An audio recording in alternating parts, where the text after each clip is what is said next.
البرنامج بتاعهم بيبقى عامل ازاي؟ طبعا اول حاجه احنا بنفطر فطير فلاحي وعيش فلاحي وفول بقى معمول متدمس عندنا وقشطه وعسل وحاجات كلها من منتجات مم. المزرعه. تمام.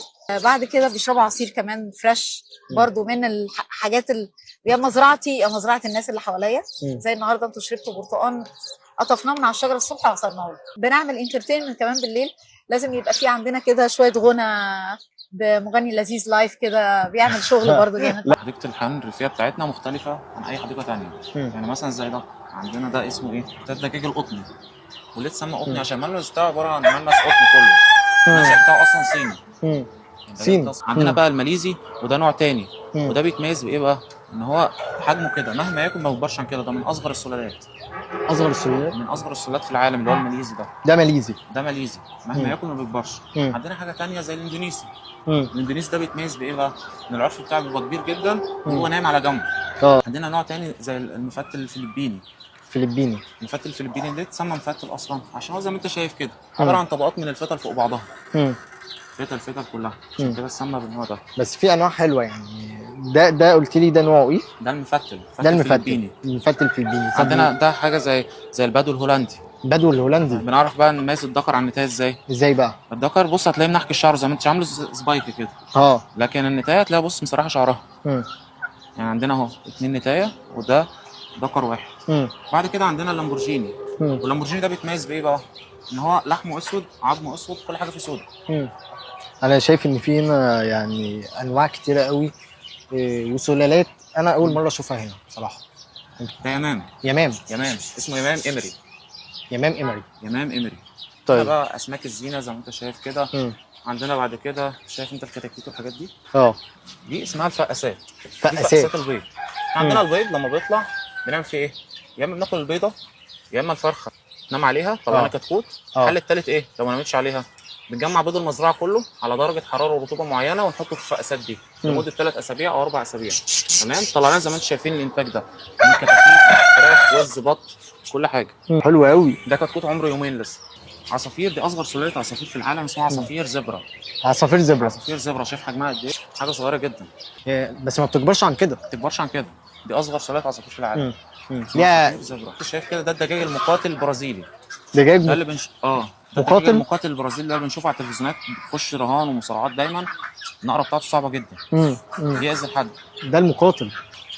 بس هيهجم خلي بالك عليا. هيطلع لنا بقى. بص كده. لا بص كده كل ما استفزه كل ما حلقه الاسطوانيه اللي حوالين راسه دي بتنفش كل ما استفزه اكتر.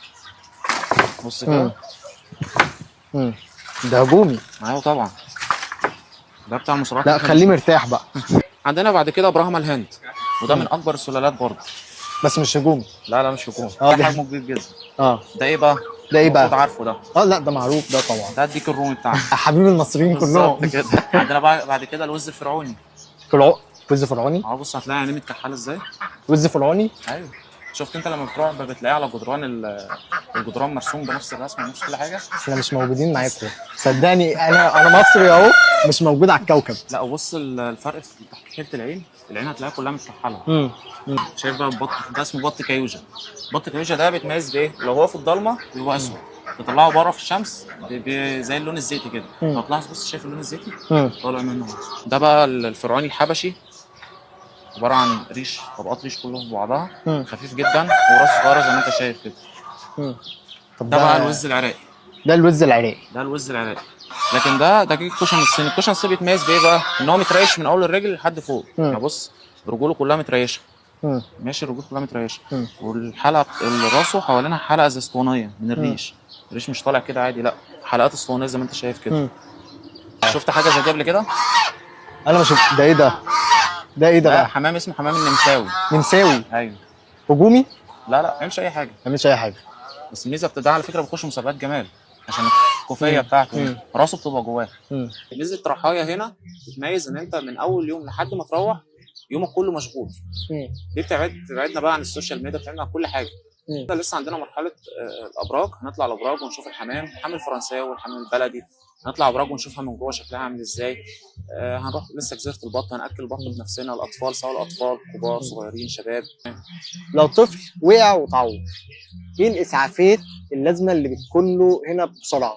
طبعا في عياده عندنا خاصه برحايا، يعني في عياده خاصه برحايا فيها ممرضه مسؤوله منها وفي دكتور خاص في عياده طبعا فيها ممرض ودكتور مسؤولين من العياده دي. مجهزين في اي حاجه بيبقى في اسعافات اوليه فورا.